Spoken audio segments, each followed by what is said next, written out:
Okay, now we go to next program, to next screen, and this analytical screen with different parameters. And you see, those are presented like scales. Why? Because on every scale we have optimal zone, and this in green, and we have zones that are not so optimal. And let's discuss it. First of all, it is stress. And we understand when we feel negative emotions or positive emotions, it is all stress. And of course, it's a lot of physiological transformations in our body related to nervous system, of course, to endocrine system, immune system, all related to stress. That's why if we want to be healthy, we need to understand our level of stress, and we need to understand what type of stress we have. That's why in BioWell programs we have several options how we evaluate stress. First, this is the screen. Those are graphs. And this graph demonstrates us psychological stress. In psychological stress. So it's not what people feel, but it's what in their psycho-emotional state they have.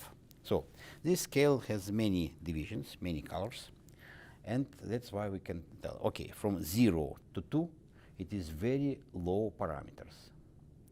And this is not good, because it may be indication of stagnation, when body can't respond to environment, when body is totally stuck in their own situation, their own energy problems, and then it's not very good. Of course, from other hand, we can have this low level for some people in deep meditation. It's another story.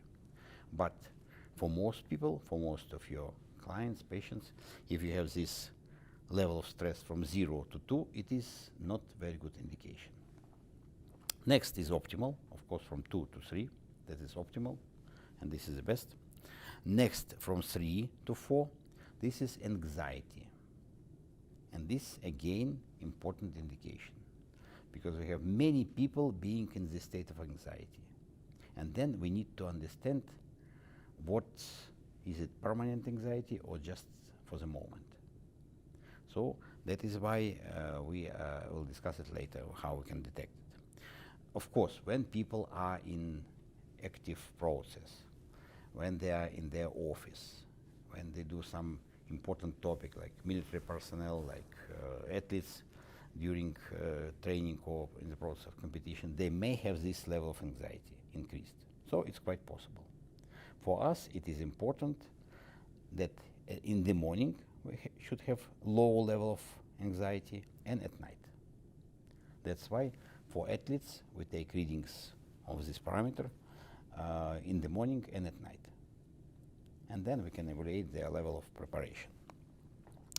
More than 4, it is different stages of stress, and in Gansevier books and papers it is very well described.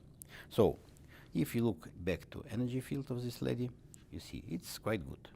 It's not that can attract our very high attention. If you look to another energy field of this lady, again, so it's quite good still. So it's quite good energy field. If you look to another energy field, you see it is quite good, and if you look to stress level, again it's in optimal range. So what does mean high stress? Let's have a look to examples. I can put these different examples.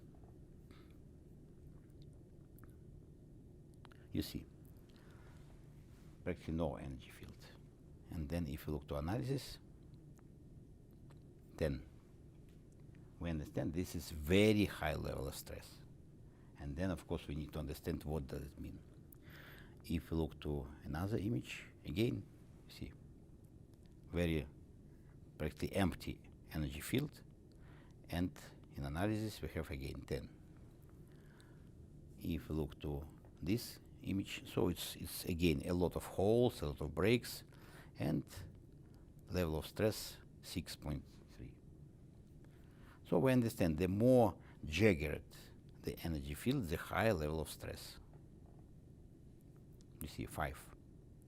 So this is indication of our energy field, and this indication of our psychological emotional state. Let's come back to this first lady. That is why it is very important parameter, and the question is how we were able to make this parameter. So it was based on nonlinear analysis of fingertips, and it was correlated with psychological testing. So in psychology, they have many questionnaires that allow us to evaluate stress, and it was high correlation.